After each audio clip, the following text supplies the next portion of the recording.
The main event of UFC 249 was a tale of two turns in the careers of Tony Ferguson and Justin Gaethje. As both fighters were known for their durability and cardio up until this point, the fight was destined to be violent regardless of who came out on top. Ferguson was primarily an awkward and high output striker who preferred to use his length and stay at range to throw jabs and front kicks instead of operating in the pocket where he was a lot more vulnerable, although he was a nightmare in that range whenever he had his opponents backed up against the fence. As Gaethje was known as a brawler who was comfortable forcing pocket exchanges and wars against dangerous fighters like Michael Johnson, Eddie Alvarez and Dustin Poirier, it was expected that he would try the same thing against Ferguson, but that didn't turn out to be the case. Early on in the fight, both Ferguson and Gaethje seemed happy to patiently kick at range. Ferguson was playing straight punches off his kicks to keep Gaethje at bay and prevent him from stepping in to counter the kicks, and he was also playing kicks off his straight punches. Gaethje joined Ferguson by punching off his kicks as well, but he did so for a different reason.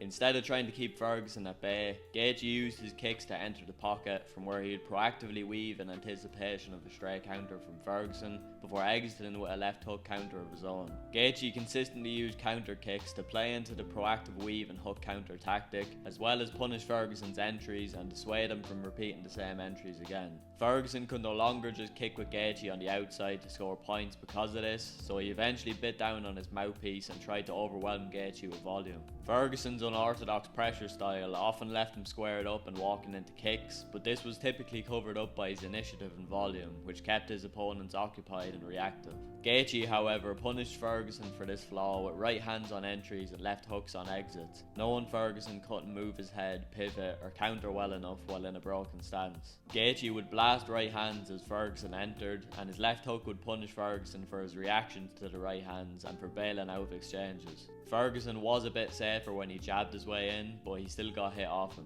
In deeper pocket exchanges, Gaethje's superior defence was highlighted even more, as Ferguson struggled to land clean due to Gaethje's proactive and reactive footwork and weaves. On the lead, Gaethje used jabs and feints to draw counters and used throwaway right hands to weave under, close the distance and finish with a left hook to bring himself back into stance and to dissuade Ferguson from countering the extended right hand and force him to reset. Beyond round 2, when Ferguson dropped Gaethje with an uppercut and Gaethje was saved by the bell, Gaethje started taking a bit of steam off his shots, and Ferguson didn't have any more notable success in the fight from there onwards. Ferguson couldn't pressure and force a pace on Gaethje without eating counters, and he couldn't let Gaethje lead to counter him either, so he was just left fighting to survive.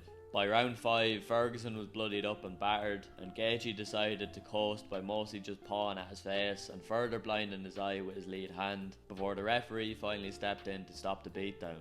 This fight proved that Gaethje isn't just the meathead brawler he's typically painted out as, but he's also a talented technician who can adapt his style to execute good game plans against different world-class fighters.